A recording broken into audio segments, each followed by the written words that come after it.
புதுச்சேரி முதலமைச்சர் ரங்கசாமியின் பாதுகாப்பு வாகனம் விபத்தில் சிக்கியதாகவும், ஆனால் போலீசார் அதனை மூடிமறைப்பதாகவும் வெளியான தகவலால் பரபரப்பு ஏற்பட்டுள்ளது.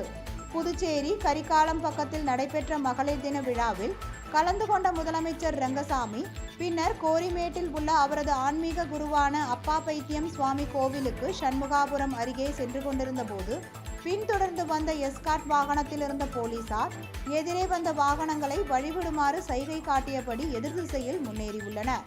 அப்பொழுது எதிரே விக்கிரவாண்டி நோக்கி சென்று கொண்டிருந்த நீல நிற கார் எஸ்கார்ட் வாகனம் மீது பயங்கரமாக மோதியதாக கூறப்படுகிறது. இதனால் அப்பகுதியில் பெரும் பரபரப்பு ஏற்பட்டது.